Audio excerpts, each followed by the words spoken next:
Dear brothers and sisters, taqwa, piety, God consciousness is what is a lived reality on a daily basis, every moment. But taqwa has a season, and that is the season of Ramadan. That is the season of fasting. كُتِبَ عَلَيْكُمُ الصِّيَامُ كَمَا كُتِبَ عَلَى الَّذِينَ مِنْ قَبْلِكُمْ لَعَلَّكُمْ تَتَّقُونَ. Fasting was prescribed upon you as it was prescribed on nations prior to you, so that you could become more God conscious, so that you could become more aware of Allah subhanahu wa ta'ala. And so taqwa is a daily reality, but it has a season in which it dawns upon us in a very special way, and we hope that it carries us well throughout the rest of the year until we live out the rest of our lives and meet Allah subhanahu wa ta'ala, hopefully as people of taqwa. But taqwa also has a place where it's generated. And that place is the masjid. And it's always very interesting to see Salat al-Jum'ah get more crowded on the Fridays of Ramadan, because Jum'ah is fard inside of Ramadan and fard outside of Ramadan. And it's interesting to see how full the masajid are for Fajr and Isha, for the different salawat outside of Ramadan, realizing that what Allah subhanahu wa ta'ala has put in the reward of these prayers inside the masjid, outside of Ramadan, is greater than what you would find in a voluntary prayer like Salatul Taraweeh, but still it doesn't translate into that connection. And what I want you all to sit with for a moment, connecting the moments that we are in as we bid farewell to Ramadan over whatever is left of it, to the moments of uncertainty that we feel outside in the world, the challenges to our faith in these moments, the very real problem that many people have, or conundrum where I don't know if I can raise my kids to be Muslim in this environment because of all of the pressure and everything that's going to happen. The question that we all ask ourselves, will I die as a Muslim? Will I die upon a good death? Will I have a good ending? May Allah Azza wa Jal give us a good ending, husn al-khitam, not just in Ramadan, but outside of Ramadan. It's deeply connected to what Allah subhanahu wa ta'ala has put in these places, the place that you are sitting in right now. Abdullah ibn Mas'ud radiallahu ta'ala anhu says, and this is the narration I want to sit with, and I want you to sit with and play it through your mind over and over again, especially in the days that follow Ramadan. It's in Sahih Muslim that Abdullah ibn Mas'ud radiallahu ta'ala anhu said, "Man sarrahu an yalqa Allah ghadan musliman falyuhafidh ala ha'ula'i as-salawati haythu yunadi bihin."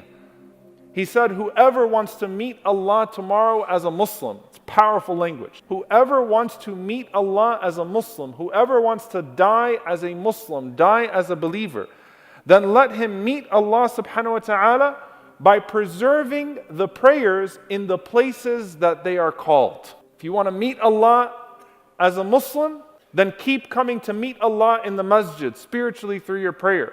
If you want to die as a Muslim, then live in the masjid in the figurative sense. Obviously, we work and we go about our days. But there's a direct connection with how your ending will be and how frequent you are in the masjid, how attached you are to the masjid. And he continues, radiyallahu ta'ala anhu, قال من سره أن يلقى الله غدا مسلما فليحافظ على هؤلاء الصلوات حيث ينادي بهن فإن الله شرع لنبيكم صلى الله عليه وسلم سنن الهدى وإنهن من سنن الهدى ولو أنكم صليتم في بيوتكم كما يصلي هذا المتخلف then في بيته لتركتم سنة نبيكم صلى الله عليه وسلم ولو تركتم سنة نبيكم لضللتم. He says that Allah Azza wa Jal has laid down for your Prophet the ways of guidance, the means of guidance, the paths of guidance. And he said, these prayers that you have in these masajid, in these houses of Allah subhanahu wa ta'ala, are from the pathways to guidance, are from the ways that you stay guided. And he said, and if you were to pray in your homes, the way that this man, and he's talking about al-mutakhallif here is someone who stays behind. Someone who stays behind in their homes. If you were to pray in your homes like this man, then you would leave off the way of your Prophet sallallahu alaihi wasallam. And if you abandon the way of your Prophet sallallahu alaihi wasallam, then you will abandon the pathways to guidance. And he goes on to say, وَمَا مِن رَجُلٍ يَتَطَهَّرُ فَيُحْسِنُ الطُّهُورِ ثم يعمد إلى مسجد من هذه المساجد إلا كتب الله له بكل خطوة يخطوها حسنة. He said, and no man purifies himself and gets himself ready for the masjid and then approaches one of these masajid of Allah subhanahu wa ta'ala after having perfected their purification, except that Allah subhanahu wa ta'ala will write down with every single step a good deed. وَيَرْفَعُهُ بِهَا دَرَجَةً, and Allah will raise him by a rank as a result of every single step he takes to these masajid. وَيَحُطُّ عَنْهُ بِهَا سَيِّئًا, and Allah Azza wa Jal will remove a sin as a result of every single step that he's taking. Meaning he's saying it's not just the blessing that's found inside the masjid itself. It's the blessing in the entire process. The process of getting ready at home, the process of making your way to the masjid, all of that, you're indulging yourself in a spiritual exercise of consciousness, of taqwa, where you're connecting to Allah subhanahu wa ta'ala the way you hope to connect to Him in a time like Ramadan. And he said, وَلَقَدْ رَأَيْتُنَا وَمَا يَتَخَلَّفُ عَنْهَا إِلَّا مُنَافِقٌ مَعْلُومٌ النِّفَاقِ. He said, you have seen us, or we have come across a time, I have seen a time where no one avoided the masjid except for a known hypocrite, a hypocrite known for his hypocrisy. وَلَقَدْ كَانَ الرَّجُلُ يُؤْتَى بِهِ يُهَادَى بَيْنَ الرَّجُلَيْنِ حَتَّى يُقَامَ فِي الصَّفِّ. He said, and I remember a time where a man would be brought and he was so weak that he'd have to be placed behind two people in the row, but he wouldn't miss his salah in the masjid. He's talking about a time that he witnessed and a time that he sees right now. So he's living in a time where he's saying, you know, the distance from the masajid is becoming obvious. The centrality of the masajid clearly is being de-emphasized in our religion. And I remember in the time of the Prophet ﷺ, where the only person who wouldn't be seen coming to the masjid regularly would be a known munafiq, would be a known hypocrite. And I remember a time when a person would be so haris, would be so diligent and dedicated to these prayers in the masajid, that imagine they'd have to be carried and put between two people, situated between two people in the rows. And you ask yourself, what's your excuse? What is he saying here? Ramadan is a season to indulge taqwa. It's a season to indulge God consciousness. It's where you take that taqwa, you have a practice of taqwa, a practice of thinking about Allah subhanahu wa ta'ala and being conscious of Allah that transcends every space, because you're thinking about everything that you're putting inside of you. You're thinking about you're thinking about your consumption. You're thinking about what you're putting out there. But the place to generate that spirituality, the place to immerse yourself is this masjid. And if you want to die as a Muslim, you need to live in these places by coming here daily, by having an attachment to it regularly, by making sure that you don't leave off the obligatory and that you indulge the gift of an attachment to it outside of the obligatory if you want to stay Muslim, if you want your family to remain upon Islam, if you want the next generation to remain upon Islam. There is nothing that is greater that you could be doing for your kids than bringing them with you to the masjid and exposing them to that reality on a regular basis. I leave you with two narrations because of the time, and I know that we're fatigued these days because of these last days of Ramadan.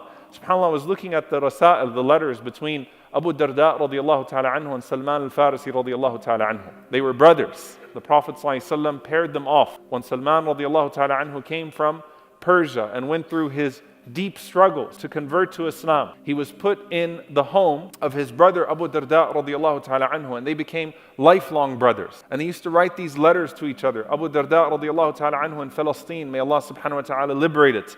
And Salman al-Farisi radiallahu ta'ala anhu, sometime in Iraq, sometime back in Medina. And they write these letters to each other in their old age. And of those messages they send to each other are nasa'ih, are advices. And one of the advices that Salman radiallahu ta'ala anhu wrote to Abi Darda radiallahu ta'ala anhu, and it's an authentic narration.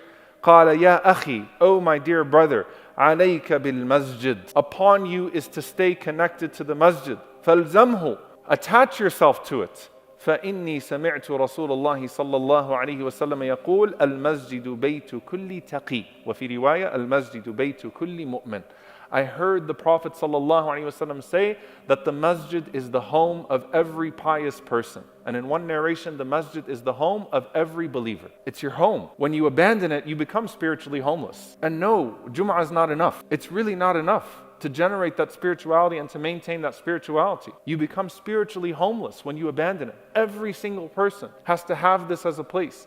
SubhanAllah, even when the Prophet ﷺ would come back from a safar, when he'd come back from a journey, when he'd come back from travel, before he entered into his actual home, he'd go to the masjid and pray 2 rak'ahs. This is your home. This is your attachment. This is the place where you will continue to generate what you've been trying to find in Ramadan. In another narration, also an authentic narration, that the Prophet ﷺ said, Al-Masjidu baytu kulli taqi.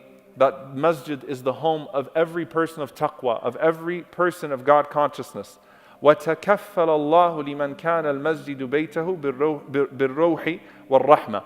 And Allah Azza wa Jal has taken it upon Himself to guarantee for the one whose home is the masjid comfort, tranquility, mercy. And when will you need that most? وَالْجَوَازِ عَلَى الصِّرَاطِ إِلَى رِضْوَانِ اللَّهِ إِلَى الْجَنَّةِ. The Prophet ﷺ said that Allah will guarantee for the one who made the masjid his home safe passage over the sirat until he reaches the pleasure of Allah, until he reaches his place of Jannah. I want you to think about all of this. Ibn Mas'ud says, you want to die Muslim? Stay in the masjid. The Prophet ﷺ is saying, you want safe passage over the sirat when people will be pulled off of the path that takes a person to Jannah? Attach yourself to the masjid. The Prophet ﷺ is saying, you want safe passage to get into Jannah? Then ask yourself how many times you are entering into this masjid seeking the pleasure of Allah subhanahu wa ta'ala. This is your home. And of all the resolutions that we're making after Ramadan, I plead with each and every single one of you to increase your attendance in the masjid on a regular basis. If you can come at least once a day, keep it in your mind that I have to have some attachment to it. Just Fajr, just Isha, whatever it is, some sort of attachment to it, then do so. And the more that you attach yourself, the more reward will come from Allah subhanahu wa ta'ala. SubhanAllah, when you look at the shaded under the throne of Allah on the Day of Judgment, one of those is a person whose heart is attached to the masjid. His heart is attached to the masjid. And what does a person whose heart being attached to the masjid look like? They're thinking about attending the masjid. They're thinking about bringing life to the masjid with programming. They're thinking about volunteering in the masjid. They're thinking about building the masjid. They're thinking about cleaning the masjid. They're thinking constantly about the masjid. It's central to them. The way that a person tries to decorate their home and keep their home in order. They're thinking about the masjid constantly. When they get sick, how can I get back to the masjid? When they're not feeling well, how can I get back to the masjid? When they're traveling, when can I get back to the masjid? It becomes a home truly in your heart and for your heart. And the Prophet ﷺ mentioned the attachment of the qalb, the attachment of the heart to it.